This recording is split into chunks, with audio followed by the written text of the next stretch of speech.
que aunque norte y sur sean distintos, lleven un mismo latido en el ritmo, como quien comparte el mismo apellido, porque al fin y al cabo somos latinos. Quiero que la unión que logra la fuerza rompa divisiones y abra más puertas. Quiero que entendamos que cuando todos sumamos se hace la diferencia. Diversos como hay palabras en el diccionario, todos los significados usan el mismo abecedario. Yo soy como tú. Good morning, everyone, and thank you for joining us. Today's event comes at a critical time as Colombia's strategic landscape and geopolitical alliances continue to shift. Less than a month ago, President Petro signed a formal agreement for Colombia to join China's Belt and Road Initiative. I'm Jason Marzek, Vice President, Senior Director of the Atlantic Council's Adrian Arch Latin America Center, and coming to you from Washington, D.C. This is more than a symbolic gesture.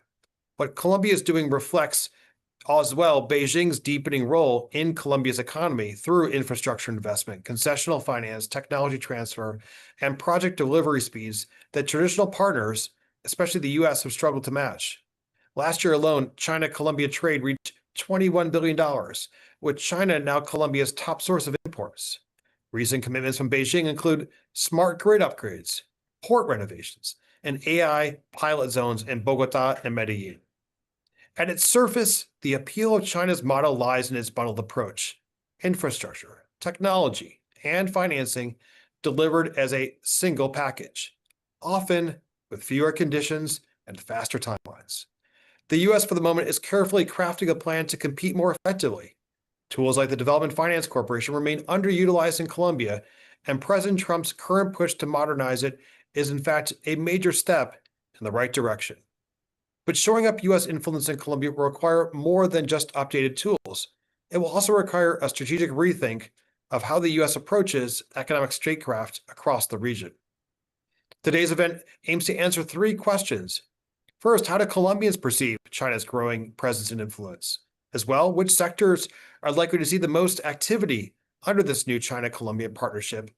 And what concrete steps can the U.S. and its allies take to offer an attractive alternative, one grounded in transparency, long-term value, and mutual benefit? I'm absolutely thrilled that today's event is co-hosted with Fede Desarrollo and Luis Fernando Mejia. This is one of Colombia's most respected policy institutions, and importantly, along with the Atlantic Council, a founding member of the CEPAS network, which is a regional think tank network launched last month in Chile that focused on strengthening policy coordination across the Americas. Before we dive into our discussion, I'd like to begin by introducing Andrew Rosati, a journalist and analyst with Bloomberg, who will walk us through new public opinion polling on Colombian perceptions of China's presence and influence. This data provides a critical foundation for understanding how recent developments are being perceived by the Colombian public and what that might mean for the country's long-term engagement with both China and the U.S. Andrew, thank you so much for joining us and for using the Atlantic Council platform to present this timely and important research. Following Andrew's presentation, we'll feature a panel of experts who will help us to unpack what the evolving China-Colombia relationship means in practical terms and how the U.S. and its partners can respond effectively. This includes Sandra Borda, a professor and international affairs analyst and one of Colombia's leading voices on foreign policy. She brings deep insight into the geopolitical drivers behind Colombia's engagement with China and the broader implications for our bilateral relationship.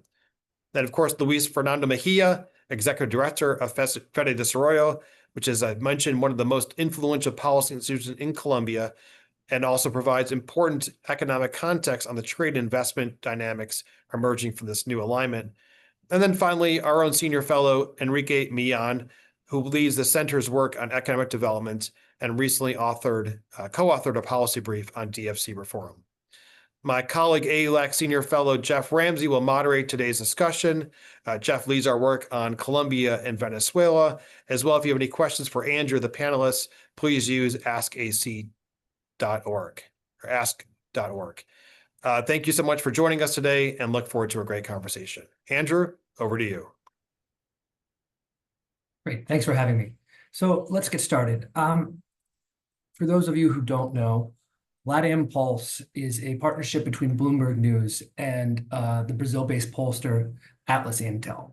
We put out monthly polling on most of Latin America's largest economies. Part of what I do at Bloomberg is diving into the data, looking at regional trends, and shifting popularity of some of the region's key leaders. The poll we're going to look at is our latest data out of Colombia.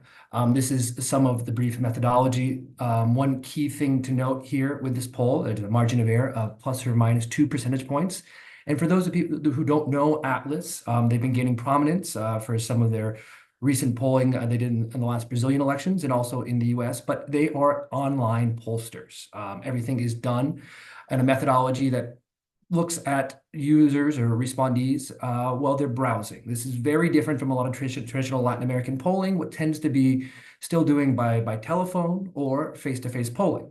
These polls tend to come out very quickly, and just keep in mind when you are looking and we peruse the data. One thing I wanted to start off as we make clear in this presentation, a little bit of context, is US remains by and large Colombia's main business partner. And this is kind of an exception in the region, South America, where increasingly China is dominating commerce across the region. I mean, there is a lot of growing influence in trade in Colombia, but to this day, the US is by far the biggest partner. And when we look at the data, Colombians are very aware of this. They by nearly 60% of Colombians feel this way in our last polling. And, it does not, this influence the US has did not at this point seem to be in jeopardy. However, some more context, what we are seeing in recent months is President Donald Trump is seen in a very negative light. His popularity among Colombians is sliding very quickly. Currently, over 60% of Colombians or Colombian respondees have a negative view of Donald Trump, and just over 20% have a positive view. And this is not something we're polling every month, but in the last numbers we have from April. And it's an important thing to think about as we move forward with the next questions we're asking. And one last bit of context before we dive into May's numbers. In October, before Donald Trump won the presidency, Colombians were asked, which countries should Latin American countries align more closely with? The US dominated this with over 40% of respondees saying that Latin American countries should lean towards or align more closely with the US. This is, if you can look at China, only 3.4%. Now, when we go into May's numbers, the question is going to change slightly, but this is a really important baseline to think about as we look into our numbers from last month. And this is something that caught mine and Jeff's attention. So now, last month, a key question we asked Colombians: which countries should Colombia align more closely with? The question changed slightly, but the numbers are still very surprising. The US still leads, but from October, when we asked about the region, who the region should align with, Colombia feels that Colombia, over a third of Colombians now feel that they should align more closely. This blows away the EU, BRICS, and Russia. This is, in my opinion, a huge jump in the course of just a few months. So when I think about this as a journalist, what are the things that could have affected these perceptions? And I wanted to flick at some work from my colleagues, and because a lot has happened in the last few months. We had that very ugly spat between Petro and Donald Trump, lots of angry tweets and ratcheting up of sanctions, visa restrictions. Much of that was ratcheted back down, but it's important to remember we had the rollout of Donald Trump's global tariffs. Worldwide, most countries are receiving at least 10% import tariffs. And perhaps to keep in mind is that while tariffs between the US and China, at one point cleared 100% and have since calmed down, the view is that we're still going to have high tariffs between the two countries for the foreseeable future. So what does this all mean for Colombia? What we're seeing in the numbers is that Colombians are very concerned of the trade war between the US and China. Nearly 60% of Colombians feel that the trade war will affect their economy at least significantly. If you put in looking at the other numbers away, it's by and large a huge chunk of the population that are concerned about this. And when we look at it, and when we start looking at what trade means between Colombia and the US and Colombia and China, another interesting thing that jumped out at me, and we look at these numbers, is that Colombians feel over a third feel that the US is getting a better deal. And that when we start to look at China, this is not the case. But we have this very, increasingly harsh rhetoric from the US, and this seems to be being felt by Colombians in not a positive light. And when we look at China, which country benefits the most in Colombia, China, better played, over 40% think they're benefiting equally.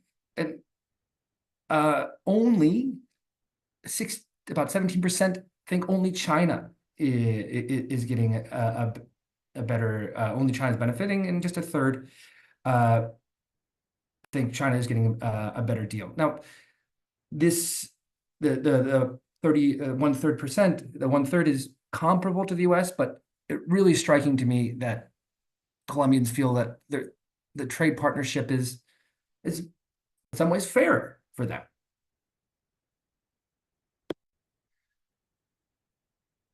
And this is, I think, a nice transition to the next thing. Which country offers better investment opportunities to Colombia? Again, China has climbed significantly. We're seeing over a third of Colombians saying that China offers better investment and financing opportunities to Colombia. And when you consider the margin of errors, that's comparable to the US. But when you consider the long-term economic and diplomatic relations between US and Colombia, these numbers are striking.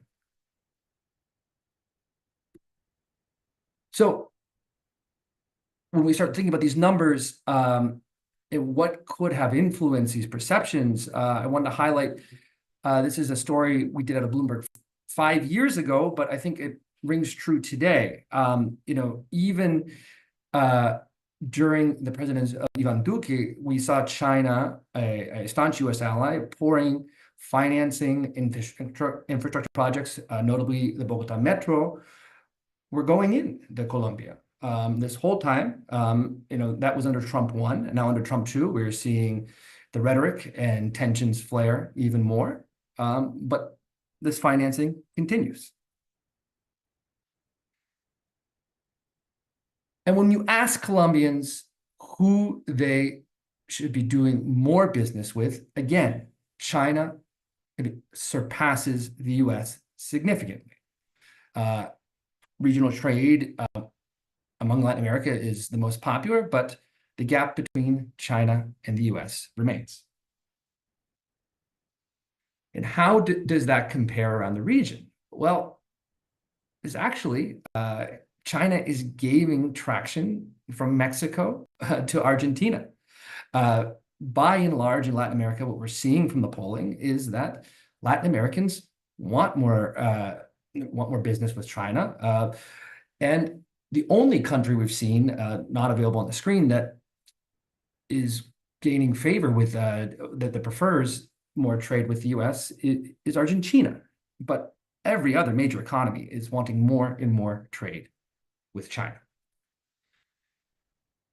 And this kind of brings me as what I've been thinking a lot in these last few months as a journalist is, as we see this trade spat with China and the US, we're seeing a division across the region. In my reporting, what I've found is this is very region. It's going to be split between countries closer to the US, whether that's Mexico, Central American countries probably being pulled closer to the US. But by and large, across South America, they're leaning towards China in perceptions and trade, with the deals what we've been seeing in the last few months, whether that's in Brazil or elsewhere in the region. Colombia has long been this outlier there, and I'm not suggesting in this polling that it's certainly going to switch sides overnight. But what these numbers are showing us is that Beijing is clearly starting to win hearts and minds, and this could provide an opportunity for policymakers and business leaders in Beijing, especially given how early we are in this presidency, and at a time where many of the tools the U.S. would use to combat this, whether that's U.S. aid, whether that's the State Department, are being diminished. So it's does not paint. The numbers do not paint a favorable situation for the U.S. competing with Chinese political and business interests at this moment. I think that's about it for me, Jeff. Was there any of the slides you want me to swing back to? We have a minute or two, yes, I'm aware, but No, that's so great. That's great. Thank you so much, Andrew. I think this is a really useful presentation, and this is exactly why we wanted to start off our conversation today with your help in framing the numbers. I did just want to ask, could you give us some more context on the region? So, you all worked with Latin Pulse to poll attitudes towards China and the U.S., not just in Colombia, but in other countries in the region. Could you just maybe go back to that slide and remind us where Colombia stands vis-a-vis others in the region? right. Yeah, Yeah, I think. Go ahead. no, and what does that say about Colombians' attitudes towards China and the U.S. in a regional context? Look, I when I saw these numbers last month with my colleagues at Bloomberg, it really jumped out at us. I mean, especially you look at Mexico, the U.S.'s number one trade partner in the region. I mean, we're seeing huge jumps and an interest of doing more business with China.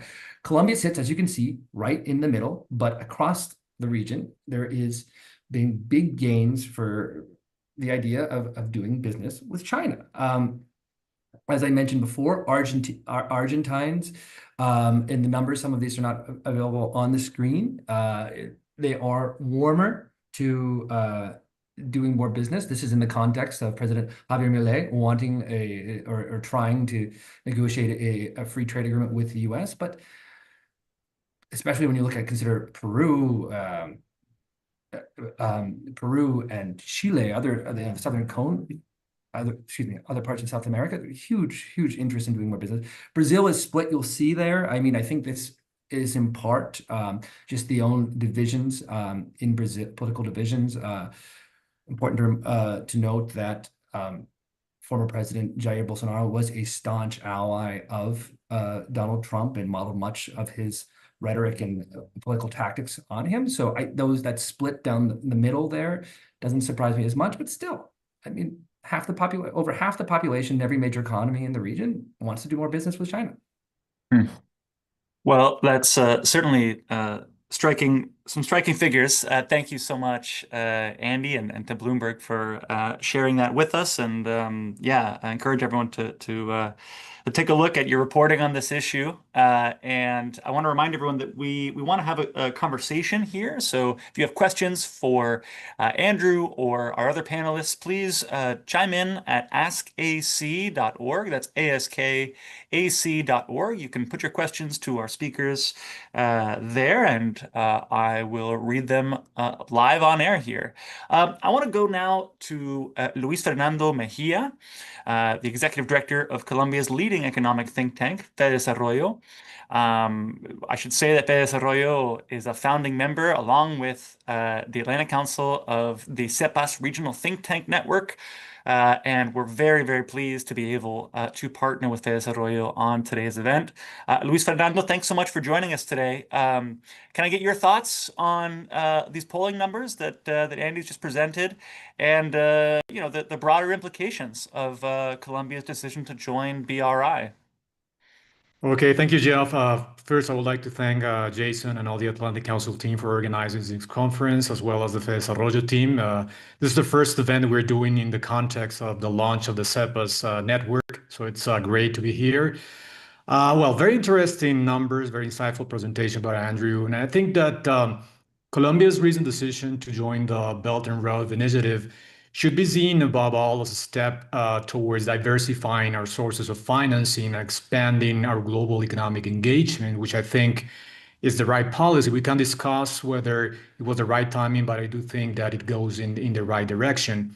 In that sense, the medium and long-term macro implications, I think, could be largely positive if we approach this opportunity in a strategic way. So Colombia has traditionally depended on a narrow set of bilateral relationships and multilateral lenders for infrastructure financing.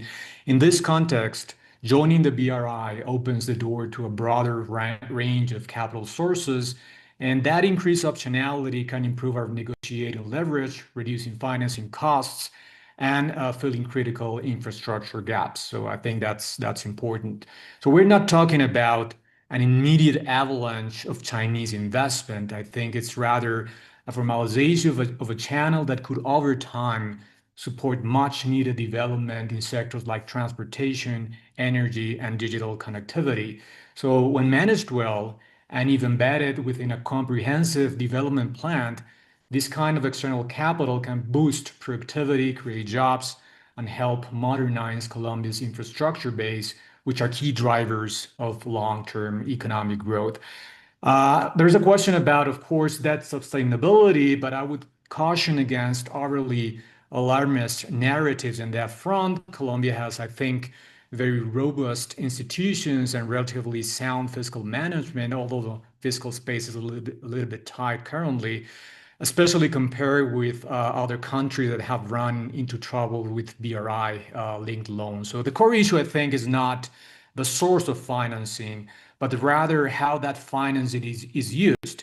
The real risk lies in channeling resources toward unproductive or politically driven projects rather than investments that generate long-term economic returns. So that's ultimately a matter of domestic governance, not, I think, an inherent flaw in Chinese financing itself. So in sum, I think joining the BRI does not mean abandoning our principles or becoming overly dependent on China.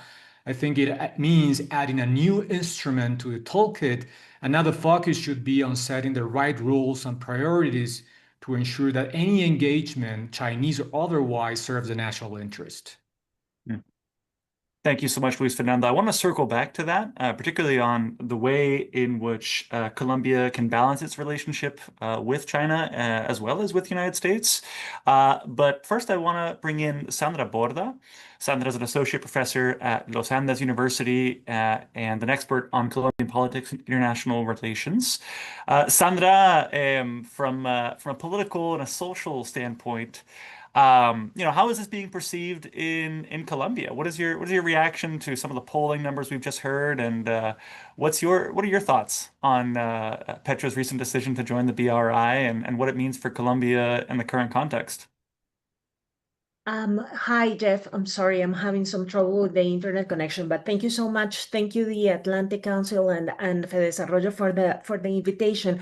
I have to say that I'm very surprised by this data that we're seeing today, because this is something very different from what we have seen so far in terms of the polls of international relations perceptions that people have here in the country.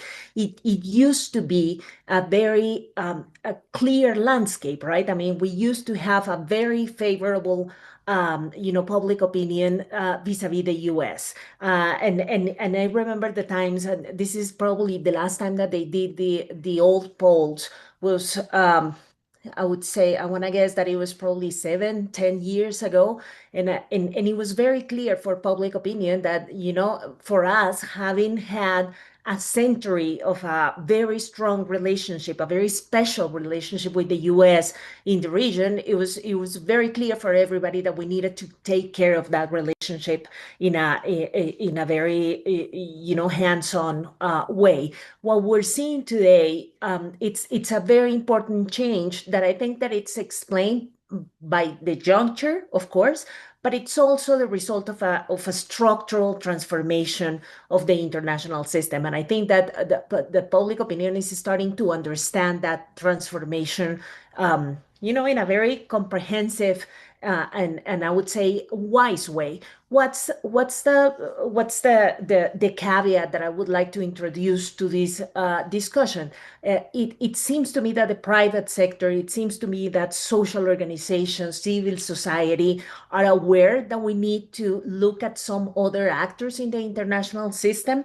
But the question that I still have is how much is public opinion conscious about the fact that, approaching China and approaching other actors in the international system, but particularly China, is going to generate a cost in terms of our relationship with the US, right? And this is something that depends not only on the fact or whether we approach or not China politically and economically, but also the way we do it. And I have to say that I totally share the explanation and the approach that Luis Fernando has in terms of our recent recent decision of being part of the BRI.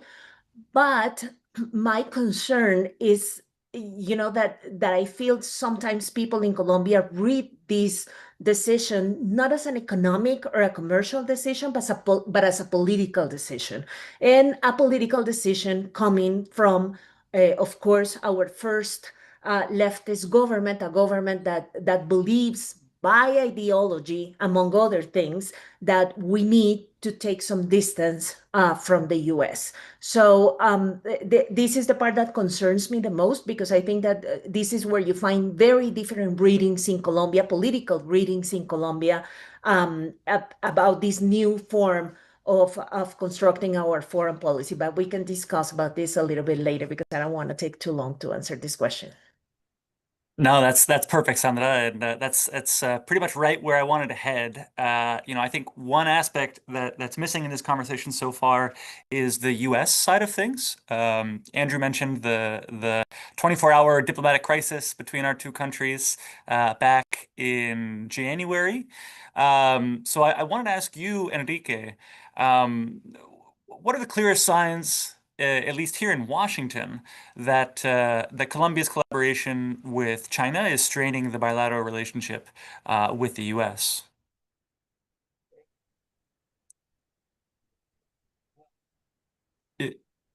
Can't quite hear you, Enrique. Sorry. You might be on mute.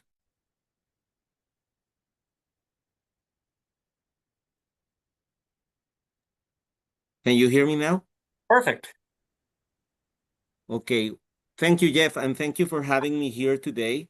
I think that despite that Colombia has been a bipartisan priority for the US for the last 20 years, it is important to recognize that during the last 20 years, Colombia has tried to approach in a very shy way to China, particularly in terms of trade.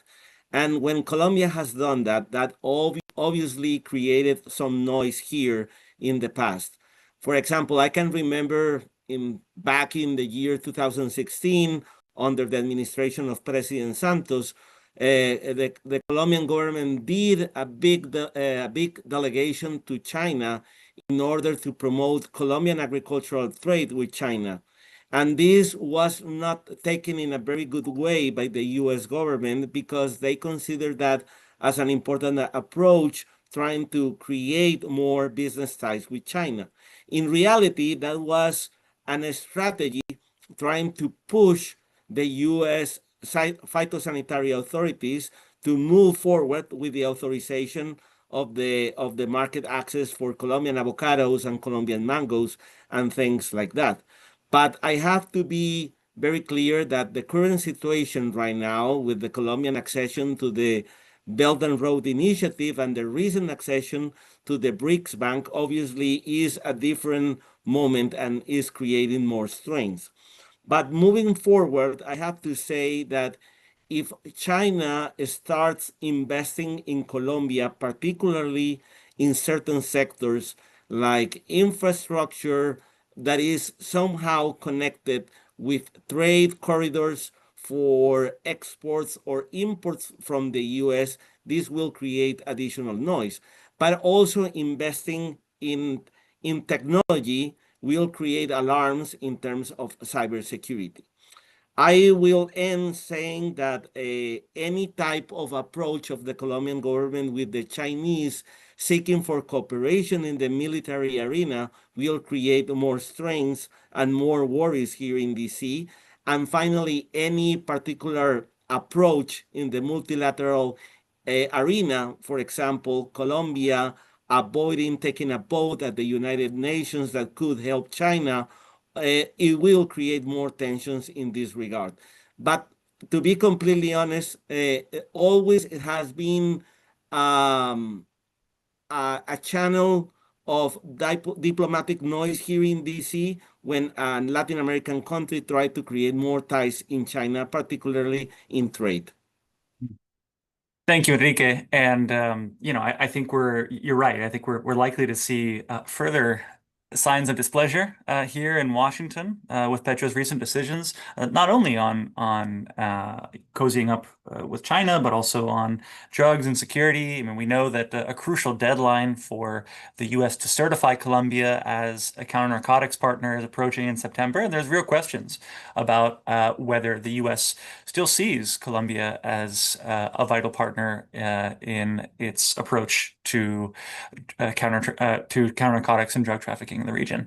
I want to remind everyone that if you have questions to our speakers, you can ask them via askac.org. Just go to the website and drop your question in, and I will read them to our speakers. We have one here, actually. I think for Andrew, I think you'd be best positioned to respond to this. This is from Gerardo Lameda. He's asking, what actions and policies is China implementing in Colombia and the region to increase its commercial and political footprint? And what is the U.S. doing to neutralize it? I think this gets to what you're saying, Andrew, that that the U.S. is at a moment where it sees a critical opportunity to try to position itself as a more constructive partner than China, and it's evaluating its tools. So, what do you see in your reporting? What exactly is China offering, and how is the U.S. looking to respond? Look, I think the U.S. I think some of the U.S.'s actions within the region are reverberating far. Like we look at what was happening in Panama, whether rhetorical or beyond actual physical threats to Panama to retake the canal and other threats, whether projects around that area. I think it is causing a lot of concern among leaders and policymakers throughout South America. I think oftentimes was these trips, whether it's we had Hexas in Panama, or we had Treasury Secretary Besset and in Argentina earlier this year, talking about their currency swap with DIA and these comments that they need to pull back. I think this does cause a lot of concern, depending how serious they are or not. That said, we're not really seeing an alternative many of these times being here. I think Panama is a particularly sensitive issue, just given the amount of traffic in trade, U.S. Battleships that all go through there. But when you look at places like Argentina, and someone's that's looking to have a closer relationship with the U.S., we have not yet seen we're not yet seeing a policy alternative being presented there. I mean, yes, the Argentina has negotiated new debt deals, but by and large, it's kind of, I don't know, it almost feels like shooting at the hip at times. And when we have these visits coming down to the region, we're seeing a lot of tweets, a lot of this, but we're not seeing a lot of big deals being presented in the region. On the contrary, a lot of China business is continuing to ramp up, whether these are EVs in Brazil, or like I said, I mentioned the currency swap, which rolled over in Argentina, and these business keeps going. What we've seen also in China over years, it's no longer these big, bilateral deals between presidents, but often at the state and municipal levels. Like they're still oftentimes between governors in Brazil or other nations through the region, they're negotiating these deals directly now. So we're not seeing the headlines like we did years back when Venezuela or others were making these huge expensive loans, but we're seeing it, happening more and more at a more micro level. And I think the US is going to have a harder time competing with this at a time while it continues to ratchet back the traditional tools, whether that's USAID or in the State Department. We haven't seen embassies being shuttered like we have in Africa and elsewhere, but it is something that has been, being mulled right now. So I'm struggling to see a lasting policy in the US to compete with this. Thanks, Andy. Luis Fernando, let's bring it back to Colombia for a second.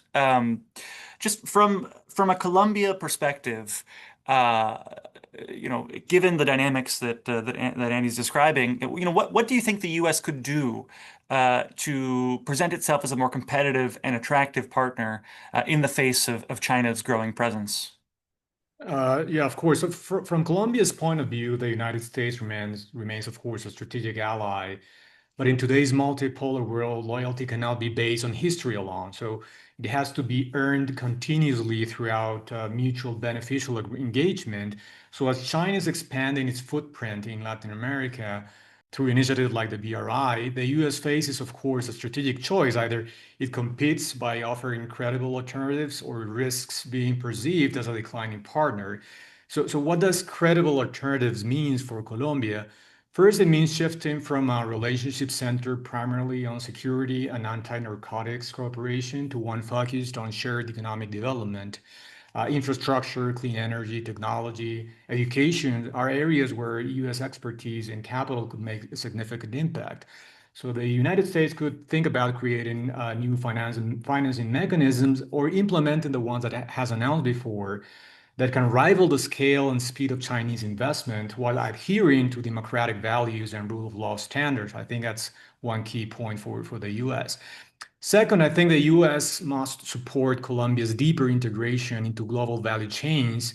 That means facilitating nearshoring opportunities, supporting digital connectivity, and helping our businesses meet international standards in logistics, e-commerce, and intellectual property. These are the real levers of competitiveness in the 21st century. So I think that would go a deep way in terms of helping balancing this US-China relationship with Colombia. Third, of course, trade policy matters. Colombia has an FTA with the United States. Its impact has been uneven. So I think a reinvigorated US approach could include technical assistance for small and medium-sized exporters, more flexible rules of origin, and even support for Colombia's entry into other trade platforms. I think, of course, that's difficult given all the changes with the Trump administration, but I'm thinking more in the medium or long term. And finally, tone matters, of course. The US most approach Colombia as a partner. That means acknowledging that Colombia has a right to diversify its relationship and recognizing that cooperation must be based on mutual respect. So I think strategic patience, economic pragmatism, and diplomatic humility will go much further than, I think, punitive rhetoric, if you call it that way. So in short, I think the best way for the United States to compete with China in Colombia is not to try to block Chinese engagement, but actually to offer something better to what China is offering to the current Colombian government. Thank you. I think we have a question here actually specifically on that, the issue of what action might the U.S. take in response to Chinese investment in Colombia. Some of our speakers mentioned that tech and military are particularly sensitive issues, but what might the U.S. do in response to this recent decision? Sandra, what do you think? You've been following U.S.-Colombia relations for a good while now. What do you think the U.S. response might be to these recent decisions? And also, how could this play out in Colombia, knowing that we're heading into a very complicated election cycle? Yeah, I think that, my first impression is that due to the big and strong debate that we had here, when the Colombian government decided to enter the BRI, you would have guessed that the reaction by the US was going to be astronomical, right? That there was going to be a lot of retaliation, strong statements, and actually have to confess that their reaction wasn't at least what the private sector here in Colombia was expecting. I think that it was a very mild reaction. As Andrew said, a couple of tweets here and there of the suspected, the usual suspects, but nothing beyond that. And we don't know, the impact on the sort of more private bilateral understanding so far. That basically means something that we already knew, which is basically that the US has a very limited space for this reaction, right? I think that they still have instruments, and we're approaching the certification decision in terms of our performance, in terms of the war on drugs, and this is going to be a contentious issue here.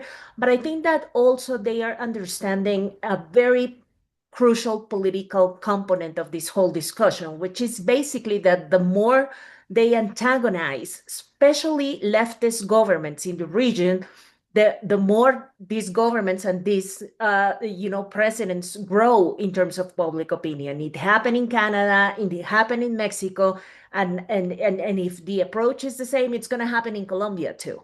So I think that they have to walk a very thin line between demanding things, demanding performance, good performance in terms of the war on drugs, demanding that this diversification process is a responsible diversification process. But on the other hand, they also have to have a political sort of rationale in mind, which is basically that they cannot be the ones who push, a next government also from a leftist force. I think that talking about the next elections, we're going to have elections here in Colombia next year. And part of what the government is expecting to is that to the extent that they can present themselves as the victims, and also as the main force resisting a sort of imposition from the United States, that's going to be good for them in electoral terms. So this is a very thin line that I think that has to be walked, and I think that the U.S. is starting, at least this government is starting to understand that it cannot push too far, but it also has to get things done. Thank you. Enrique, I want to get your perspective on this as well. I mean, how do you think that this is going to play out from now till the upcoming elections in Colombia? And how do you see the US-Colombia relationship shifting, given that this is an issue that will have some kind of an impact at least? Thank you, Jeff. I think that in the side of the U.S., the U.S. needs to think the Latin American countries' approach, including Colombia, to China in a different way. And this could create positive repercussions in terms of the election cycle. For example, the US needs to move forward in a more strategic driving position rather than a defensive strategy. And for instance, in the case of trade and investment, the US certainly can use a couple of tools available to strengthen the relation with Colombia. The first one, in terms of investment, as you know, currently the US Congress is discussing the reauthorization of the DFC, the Development Finance Corporation, which is the tool for creating development finance strategy in the world, particularly in the Western Hemisphere, to increase US investment. However, Colombia has not been a target for the DFC and many other Latin American countries, and is due to the fact that in the case of Colombia, since Colombia is an OECD country, our indicators are not considered as a target country for investment or lending under DFC rules. We are considered a middle income country, and this is the same case for Panama as for Chile and many other countries. So if the US Congress considers to be more flexible in terms of the requirements for providing lending and equity to infrastructure projects in Latin America, particularly in Colombia, and to evaluate projects rather than to evaluating countries, this will be an immense tool for creating a big difference on investing in Colombia. And secondly, I think, and Luis Fernando mentioned this, the US-Colombia Free Trade Agreement. The US-Colombia Free Trade Agreement has an institutional framework that has not been used either by the Petro administration or by the Trump administration, and is the Free Trade Commission and the technical committees where they can sit together and discuss how to solve many issues on both sides of the relation. The US, for example, has raised flags on restrictions to trade that Colombia is currently having right now, but Colombia has same concerns on many other things related to granting market access for agricultural products. But those institutional committees and the institutional framework are the place for discussing those discrepancies and try to find a solution. The solution is not imposing tariffs to a partner, and specifically to a country that provides a great surplus for the US in terms of trade. Thanks, Enrique. Yeah, one of the few countries that still has a trade surplus with the U.S. And an important reminder that we don't necessarily have to throw the baby out with the bathwater when it comes to the US-Colombia FTA. Andy, there's a question here for you specifically. This is from Michael Shifter. He says, you said that China is winning hearts and minds in Colombia and Latin America. Might it be more accurate to say that the US is currently at risk of losing hearts and minds, and China is taking an advantage? How do you see that? And then also on your regional chart of different attitudes across the region, Michael's asking, would it be correct to say that Mexico and Colombia are the two main countries that reflect recent increased interest in China, whereas Peru and Brazil may be more stable since China's had longstanding relationships with those two countries? How do you see the difference in the region? And again, is the U.S. Losing hearts and minds, and is China taking advantage, or is it that China's actively winning hearts and minds? I think they're good questions. Look, I think piggybacking on in Enrique's points here, when we look in the polling, one of the things in Colombia, for instance, that Colombians are really worried about, well beyond the spat between Petro and Donald Trump, is you're seeing, not including my person, really big fears about the fallout from tariffs across the board.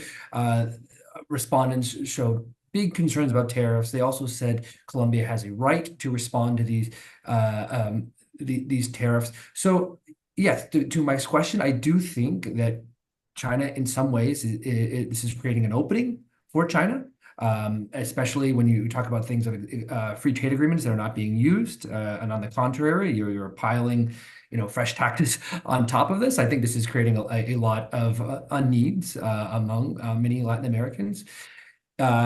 Yes, in many of these countries, Brazil and Peru, there's already China is the top trade partner, and I don't see that, especially in the current setup, being reversed at any juncture. On the contrary, we're seeing mega projects being completed, like whether they in the port in Peru, Lula making repeated visits, the ink deals, and yes, I think Michael has a point here. Clearly, I think these shifting, especially in Mexico and Colombia, evidence this. I think these constant tensions with Mexico's president the constant tensions with this is going to reverberate through the population. I mean, there are constant news, these are constant news cycles, and we're not seeing China present this type of drama with its trade partners. And as I mentioned before, we're often seeing across the region, business and diplomacy being performed on a municipal and state level, state level. It's very hard for US to compete with this, but in this context where you're pulling back aid and China is increasing with very little conditions. It's hard to make, I think, it's hard for the US to make a counter argument. Yes, we can. I think there's often a lot of talk about the risks of things like Chinese 5G technology, and we saw this being directed at countries like Costa Rica as well. But to your point earlier, Jeff, I think without providing alternatives, China is going to continue to take advantage of this. Thanks. We have one question here from Lewis, which is, which Colombian sectors are specific targets for Chinese investment?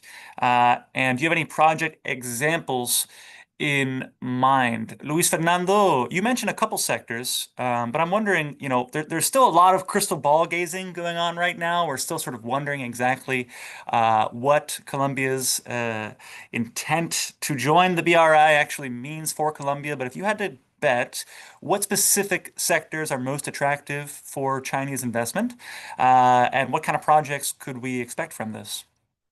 Yes, Jeff. I think infrastructure is of course the obvious answer. So China has been very willing to finance big infrastructure projects in Colombia, particularly the Metro de Bogotá, which is the largest infrastructure investment in Colombia for the next 4 years or so. So that's one. They also have some investments in the energy sector as well. I think those two, infrastructure and energy, are the key targets. And the discussions that the Colombian government has had with China, of course, there's very interesting talks opening on the technological front, which I think is another issue that will come up in terms of the bilateral relationship between Colombia and the US. Given the stronger presence of China, Huawei, and other Chinese state companies on Colombia, how the rules of the game can be set so that this type of new infrastructure projects are given allow for the necessary competitiveness instead of being just government-to-government agreements that could put some other countries away from the competition. So I think those two sectors, infrastructure, energy, and again, technological, are the key sectors that will be discussed in the coming years. Thanks, Luis Fernando. Well, we're almost out of time, but I would love to get just a very quick round robin from each of you on exactly where you think this is headed, and what the specific implications are for U.S. policy in the region. If you can just give me some closing thoughts in 1 minute or less. What's the key issue that we should be watching in Colombia's decision to join the BRI, and what does it mean for the U.S.-Colombia relationship? Andy, over to you. 1 minute. What's the key issue that we need to follow to better understand this moving forward? I think more broadly, one thing that jumped out at me looking at these poll numbers is just how quickly the US's image is sliding, and I think in a context of election next year, I think it'll be really interesting to see how productive candidates manage this relationship with Donald Trump, whether that is taking a hard stand against him, or seeing somewhere else in Ecuador, El Salvador, Argentina trying to win his favor with that. And as we start to see more new deals being inked, I'm very curious to see what the U.S. reaction is going to be. As we've highlighted in this conversation, it's been minimal so far. We've seen some tweets. After the blow up with Panama, I've all kind of waiting, like, what's the next piece of key infrastructure the U.S. is going to really harp on, and we haven't seen that yet. So I don't know if that comes with another blow up between Petro or elsewhere, but we haven't seen in the last few months the U.S. really come down on another ally or lukewarm key ally in the region. So yeah, that's what I'm watching for. Sandra, what are you going to be watching as this unfolds over the next few months? No, I guess that it's a very interesting thing what Andrew is saying, because I think that the approach to China, even though it's stronger during a leftist government, we have to say that it didn't start with the Petro administration, right? I mean, the Santos administration negotiated a free trade agreement with China, and we had a whole discussion about this. It wasn't approved, but we had a whole discussion about this. So my sense is that whatever government we have next, I think that the Petro administration already paid the cost of approaching China in spite of the US, and I see no reason for the next government to take that back. Right. I mean, this has been something that it was, discussed. We had a whole political debate here in Colombia. We run the risk of deteriorating our relationship with the US. That whole thing is done. So I think that the ship of the diversification of our foreign policy has sailed. And I think that the next governments are going to try to move in a more pragmatic way. I don't think that they are going to use the approach to China to antagonize the US, but I also don't see any government, since this has no ideological component. I see no other government starting by saying, well, you know what, we have to take this back because it was a mistake. Yesterday, the government announced that we're now part of the new development bank in the BRICS. And I think that, a very important part of the country has received those news as good news. And now that I see Andrew's data, I understand why. So I think that we're moving forward in that direction with less political antagonizing, but still keeping that direction. Thanks. Yeah. So there may be no way to put the genie back in the bottle. Enrique, what are you going to be following as this unfolds? Thank you, Jeff. I think in terms of trade, what we're going to see after the accession of Colombia to the Belt and Road Initiative is that we're going to buy more things from China. And this has been a trend during the last 10 or 15 years. And for doing that, there's always a menace for the US. Why? Because Colombia is going to buy more technological devices, more capital goods that can be also bought in the US despite of a free trade agreement. But I have to say that in terms of a scale and sometimes in terms of cost, it will be cheaper buying those things from China. However, there is a big concern on doing business with China. There are certain raw materials and certain inputs that the Colombian manufacturing sector needs for exporting to the US final goods. In particular, I am referring to steel and aluminum products. And Colombia is still under the list of countries being penalized with tariffs under Section 232 for steel and aluminum because of the risk of Colombia triangulating imports from China to Colombia and then to the US.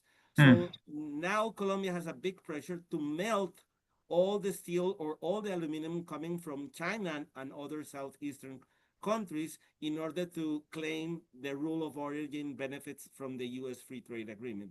I see that that's going a trend that is going to continue, but there are other sectors in the US-Colombia relation that might not be affected. For example, Colombia is the main buyer of US yellow corn in South America and the third in the world. Probably that's not going to change in the short run because China is not capable at this time to cover that market. But I think that the trend will continue and this will create noises here in DC.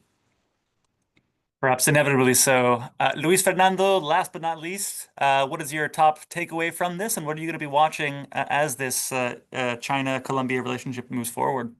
Well, Sandra mentioned this, but I think it's going to be key in the short term is the certification process. I think that Colombia's joining the BRI will probably give just additional justification for the US to decertify the country. The numbers are abysmal. Coca cultivation increased by 10% from 2022 to 2023. So that just probably is just a done deal. It will add an additional argument for the US to decertify the country. But On the other hand, and I think Sandra also mentioned this, I think that Washington will likely refrain from imposing any additional punitive measures on Colombia because that could push Colombia further into China's sphere of influence, of course, contradicting U.S. strategic interests. So I think that what we're going to see is a wait and see approach. We have 14 months of the new election. There's going to be a new administration, and I think Washington will wait and see what's the tone of the new incoming administration, and I think that gives you the sense that damage to the U.S.-Colombia relations in the short term will be probably limited. And I agree again with Sandra that probably there will not coming back. I think the new country will not renege on the BRI, will continue diversifying the trade agreements, the economic policy, trade policy. And I think if we move from a reactive strategic policy to a more forward-looking policy, that would probably be good for Colombia in the medium and long term. Well, thank you so much, Luis Fernando. I want to invite everyone to follow your incredible work at Fede Desarrollo. We're so happy to be able to partner with you all on this event and with the CEPAS network. And of course, thank you to Andy Rosati from Bloomberg, Sandra Borda, Enrique. Thank you all for sharing your expertise. This is very much a developing story, and so look forward to continuing the conversation. As we've heard, Colombia's decision to join the BRI marks a significant moment, one that presents some critical challenges, but also some potential opportunities. Navigating these dynamics is going to require careful strategy from policymakers in Washington as we think about a thoughtful response. That said, I want to encourage everyone also to stay tuned for a forthcoming issue brief from us at the Adrian Arch Latin America Center, looking at the US-Colombia economic relationship and specifically how it can be made more competitive in light of China's increasing footprint in Colombia and in the region. So stay tuned for more from us on that. And thank you again for joining us this morning for this conversation. And thank you to our panelists. Thank you. Thank you.